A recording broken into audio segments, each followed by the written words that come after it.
Hello साथियों, कैसे हो आप सभी। उम्मीद है आप सभी अच्छे होंगे। मैं हरबेंद्र एक बार फिर से आप सभी साथियों का अपने परिवार हर क्लासेस 24 में आपका स्वागत करता हूं। आज बात करेंगे जो आपके आरआरबी की ग्रुप डी का एग्ज़ाम होने वाला है, उसके लिए बहुत ही महत्वपूर्ण आपके साइंस के प्रश्नों के बारे में। जितने भी अभ्यर्थी आरआरबी ग्रुप डी एग्ज़ाम की तैयारी कर रहे हैं उनके लिए ये वीडियो बहुत ही महत्वपूर्ण वीडियो है। आप इस वीडियो को बहुत ही ध्यानपूर्वक से देखिए और इसे शुरू से लेकर के एंड तक जरूर देखिए, क्योंकि ये वीडियो आपके लिए बहुत ही ज़रूरी वीडियो है। और इस वीडियो को स्किप बिल्कुल नहीं करें। यदि आपने कहीं भी स्किप कर दिया तो हो सकता है कोई महत्वपूर्ण प्रश्न निकल जाए और आपका वही एग्जाम में आ जाए, इसलिए सभी प्रश्नों को बहुत ही ध्यानपूर्वक से ज़रूर देखें। और यदि आपने अभी तक अपने इस यूट्यूब चैनल को सब्सक्राइब नहीं किया है तो सब्सक्राइब जरूर कर लें, क्योंकि यदि आप सब्सक्राइब कर लेंगे तो आपको आरआरबी ग्रुप डी के द्वारा जो भी कोई नया नोटिस आएगा या कोई भी सूचना आएगी तो सबसे पहले आपको अपने इस यूट्यूब चैनल पर मिलेगी, इसलिए सब्सक्राइब जरूर कर लें। जैसे बात कर लेते पहला प्रश्न, जीवाणुओं में श्वसन स्थल है। Option A episome, option B mesosome, option C microsome, option D ribosome.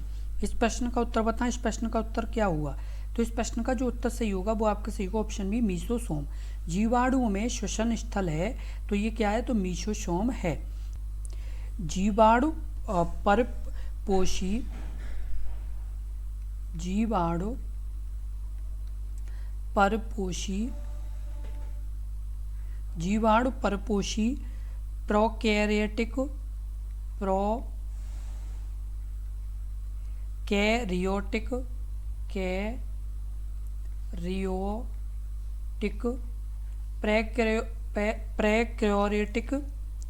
कोशिका से बने सर्वव्यापी पर्णहरिम रहते हैं, यानी पर्णहरिम होते हैं। क्या होते हैं? पर्णहरिम होते हैं। और आपको बता दें एरनबर्ग ने 1828 में इन्हें जीवाणु नाम दिया। इन्हें जीवाणु नाम दिया। अब जैसे आपसे यदि प्रश्न पूछा जाए कि जीवाणु का नाम किसने दिया था? एरनबर्ग ने। और कब? तो 1828 में। तो ये आपके लिए बहुत ही महत्वपूर्ण जानकारी यहाँ पर है।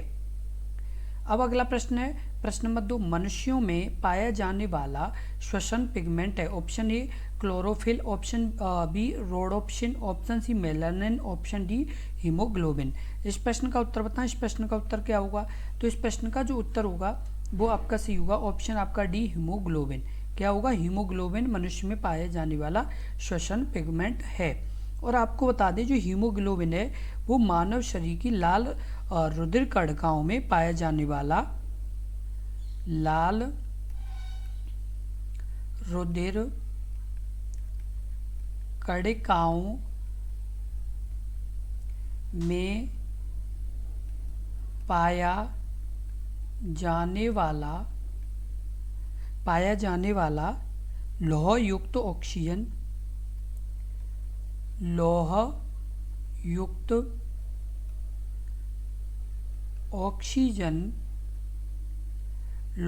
ऑक्सीजन का परिवहन करने वाला धातु प्रोटीन है। का परिवहन करने वाला धातु प्रोटीन है। तो ये क्या है? जो लाल रुधिर कणिकाएं में पाया जाने वाला लौह युक्त ऑक्सीजन का परिवहन करने वाला ये धातु प्रोटीन है। तो ये आपके लिए क्या है? बहुत ही महत्वपूर्ण जानकारी है। उसके आगे रक्त में उपस्थित हीमोग्लोबिन रक्त में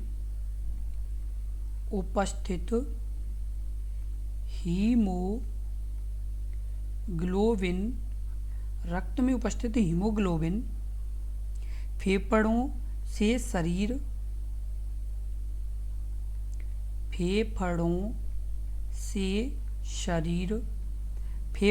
शरीर के शेष भाग को ऑक्सीजन का परिवहन करता है। के शेष भाग को ऑक्सीजन परिवहन करता है। तो ये क्या है, ये आपकी महत्वपूर्ण जानकारी है। तो अगला प्रश्न, प्रश्न नंबर 3, ऊर्जा उत्पादन के दौरान ग्लूकोज का पायरुवेट में विघटन कहाँ होता है? ऑप्शन ए केंद्रक, ऑप्शन बी कोशिका के द्रव्य, option C endoplasmic reticulum, option D mitochondria. इस प्रश्न का उत्तर बताएं। इस प्रश्न का उत्तर क्या होगा? तो इस प्रश्न का जो उत्तर सही होगा वो आपका सही होगा ऑप्शन आपका बी कोशिका द्रव।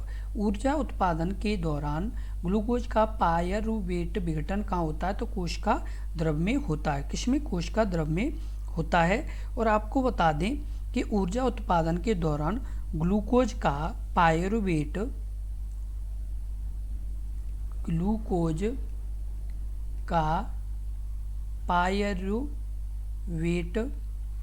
पायरुवेट में विघटन ग्लाइकोलिसिस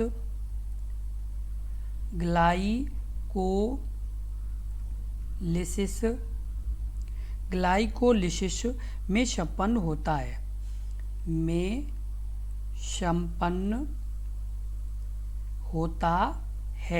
किसमें संपन्न होता है? ग्लाइकोलिसिस में ये संपन्न होता है। और ग्लाइकोलिसिस ये क्या है? एक महत्वपूर्ण जैसे प्रक्रिया है। इसमें ये क्या होता है? तो ग्लूकोज का पायरुवेट किसमें विघटित होता है? ग्लाइकोजिक में। और ये किसके द्वारा संपन्न होता है? तो ग्लाइकोलिसिस के द्वारा ये संपन्न होता है। तो ये आपको यदि ये पूछा जाए कि ग्लूकोज का पायरुवेट विघटन कहाँ पर होता है, तो केंद्रक में होता है। और ये किसके द्वारा जैसे विघटन होता है? तो ग्लाइकोलिसिस के द्वारा ये विघटन आपका होता है। अगला प्रश्न है प्रश्न नंबर 4, हमारे फेफड़ों में कोशिकाएं होती हैं। Option A 100 million, option B 400 million, option C 200 million, option D 300 million. इस प्रश्न का उत्तर बताएं। इस प्रश्न का उत्तर क्या होगा? तो इस प्रश्न का जो उत्तर होगा वो आपका सही होगा ऑप्शन आपका डी 300 मिलियन। हमारे फेफड़ों में कोशिकाएं होती हैं, वो कितनी होती हैं? 300 मिलियन होती हैं। तो आपको बता दें कि जो ये मतलब जैसे कोशिकाएं होती हैं, ये फेफड़ों के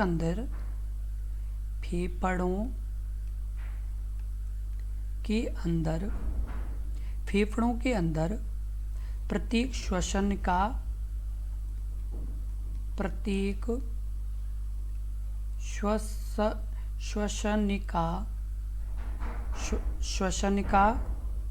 पुनः पतली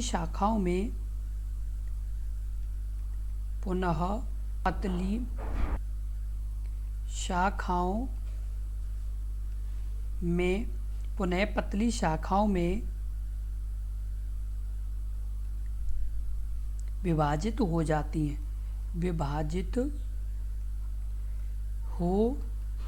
जाती हैं। किसमें विभाजित हो जाती हैं? तो ये पतली कोशिकाओं में विभाजित हो जाती हैं। तो ये क्या है? आपकी महत्वपूर्ण जानकारी है। और ये फेफड़ों में यानी कोशिकाएं कितनी होती हैं? तो 300 मिलियन होती हैं। अगला आपका प्रश्न है प्रश्न नंबर 5, निम्नलिखित में से छोड़े गए श्वास में शामिल होता है?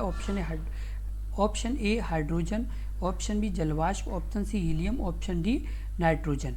इस प्रश्न का उत्तर बताएं। इस प्रश्न का उत्तर क्या होगा? तो इस प्रश्न का जो उत्तर होगा वो आपका सही होगा आपका ऑप्शन डी नाइट्रोजन। निम्न में से छोड़े गए श्वास में शामिल होता है तो नाइट्रोजन शामिल होता है। आपको बता दें फेफड़ों का काम मुख्य रूप से शरीर के अंदर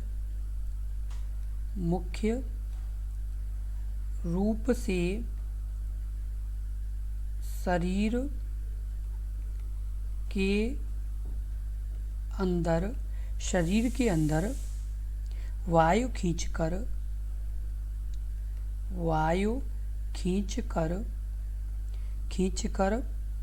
ऑक्सीजन उपलब्ध कराना। क्या कराना? ऑक्सीजन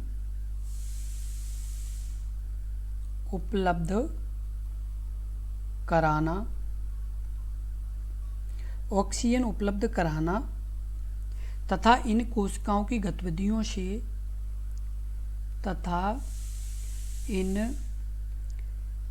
कोशिकाओं की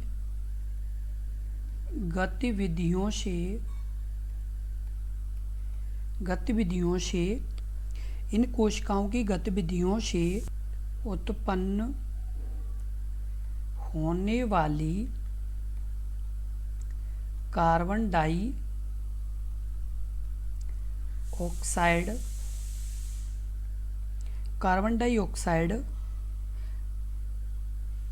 नामक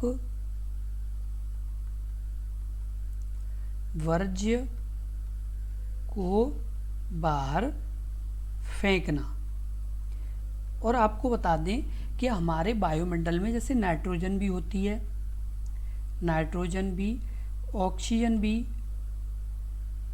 तो जैसे क्या होता है कि हम जब नाइट्रोजन और ऑक्सीजन को अपने अंदर लेते हैं तो हमारे जो फेफड़े और जो हमारे अंग हैं जो वायु का यानी काम करते हैं, तो वो क्या करते हैं कि जो हमें ऑक्सीजन की ज़रूरत होती है उसे ग्रेड कर लेते हैं और नाइट्रोजन को क्या कर देते हैं, वापस कर देते हैं। क्यों? क्योंकि ये मतलब नाइट्रोजन हमारे वायुमंडल पाया जाता है, तो हमारी सांस के द्वारा जो मतलब गैसें होती हैं वो ऑटोमेटिक अंदर जाती हैं, लेकिन जो ज़रूरी है उसे ही रखा जाता है और जो ज़रूरी नहीं है उन्हें वापस कर दिया जाता है। अगला प्रश्न है प्रश्न नंबर 6, नाड़ी की धड़कन पल्स बीट से मापी जाती है। ऑप्शन तंत्रिका, ऑप्शन बी शिरा, ऑप्शन सी केशिका, ऑप्शन डी धमनी। इस प्रश्न का उत्तर बताएं। इस प्रश्न का उत्तर क्या होगा? तो इस प्रश्न का जो उत्तर सही होगा वो आपका सही होगा, आपका ऑप्शन आपका डी धमनी। नाड़ी की धड़कन यानी पल्स बीट से मापी जाती है, किससे? तो धमनी से मापी जाती है। किससे मापी जाती है? यानी ये धमनी से मापी जाती हैं। और आपको बता दें कि ये आपके लिए बहुत ही ज़रूरी प्रश्न है, क्योंकि ये कई बार पूछा गया प्रश्न है, तो ये मोस्ट इम्पोर्टेंट प्रश्न है। किस तरह का प्रश्न है? नाड़ी की धड़कन यानी पल्स बीट से मापी जाती हैं, किससे मापी जाती हैं? तो धमनी से मापी जाती हैं।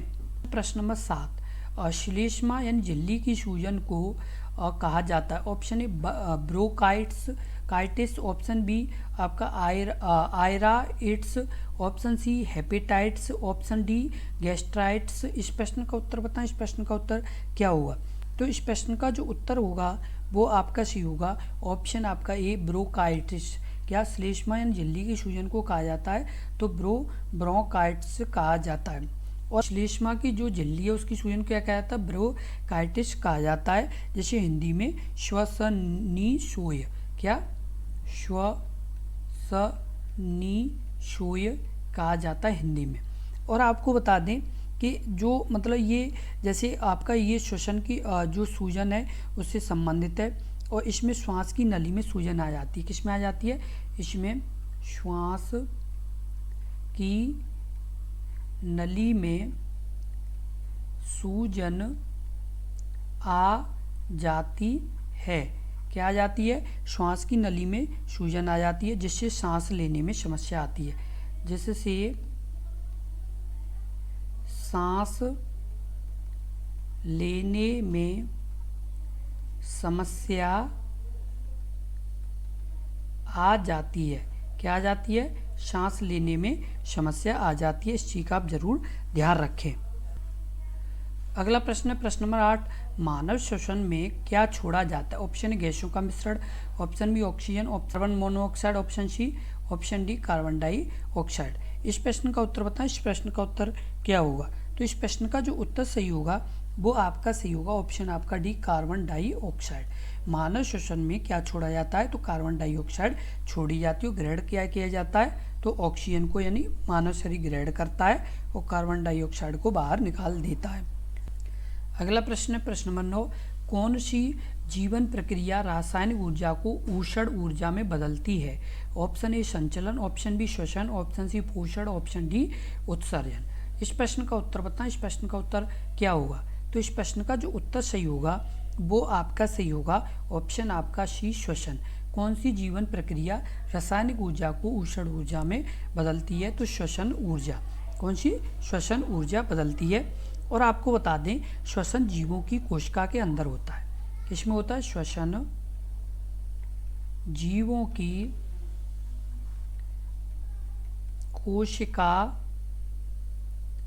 के अंदर होता है।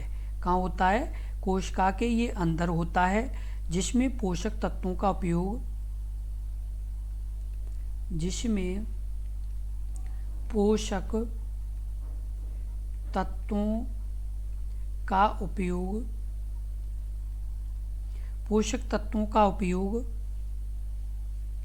ऊर्जा प्राप्त करने के लिए किया जाता है। किसके लिए?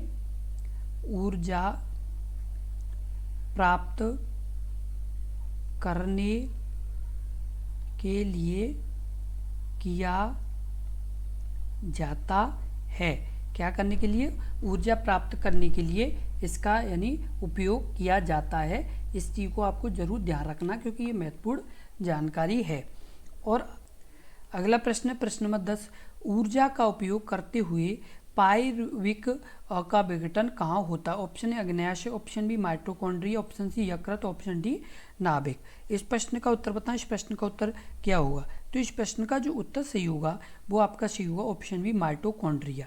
ऊर्जा का उपयोग करते हुए पायरुविक का विघटन कहाँ पर होता है? तो माइटोकॉन्ड्रिया में होता है। किस में होता है? माइटोकॉन्ड्रिया में होता है। और आप जो प्रक्रिया है, यह प्रक्रिया क्रेब्स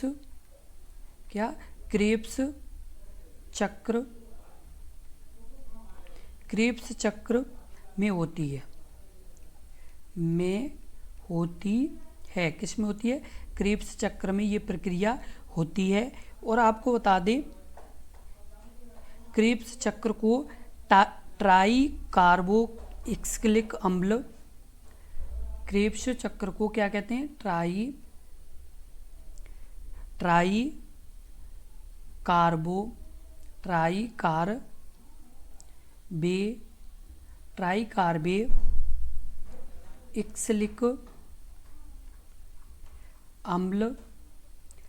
कार्बे एक्सिलिक अम्ल भी कहते हैं।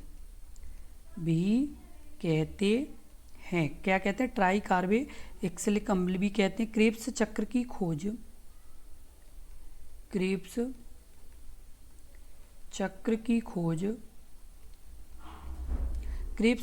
खोज 1937 में ब्रिटिश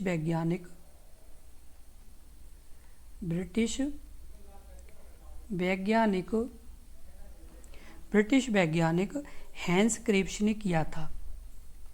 हैंस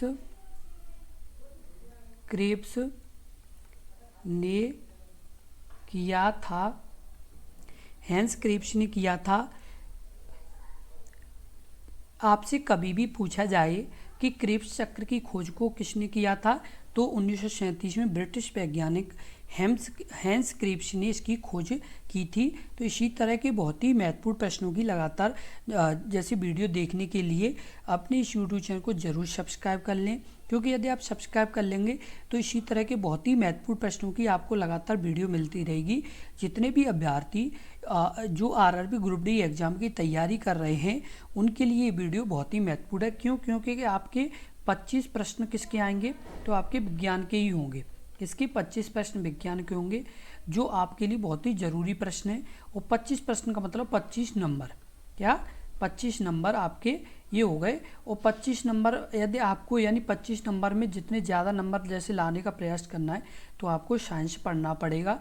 और ये साइंस की हम लगातार एक सीरीज चला रहे हैं जिसमें आपकी बायोलॉजी की एक सीरीज चलेगी, उसके बाद फिजिक्स की भी, केमिस्ट्री की भी, क्योंकि हमारा यही उद्देश्य है कि साइंस के जितने भी प्रश्न हैं वो सभी प्रश्नों में 25 जो प्रश्न आपके आ रहे हैं वो हम ज़्यादा से ज़्यादा सही करा पाएँ, क्योंकि हम इस तरीके से प्रयास कर रहे हैं कि आपका एक भी प्रश्न गलत न जाए और आपका एक अच्छा स्कोर बने। क्योंकि आपने जिस उद्देश्य अपने इस यूट्यूब चैनल पर विश्वास किया है उस विश्वास पर हम खरे उतरने की कोशिश कर रहे हैं और हम लगातार यही मेहनत कर रहे हैं कि आपका एक अच्छा स्कोर बने और जितने भी आपके ये प्रश्न आ रहे हैं वो सभी प्रश्न आपके सही जाएँ और आपका यानी सिलेक्शन हो, जिससे आप अपना एक जीवन अच्छा चला पाएँ।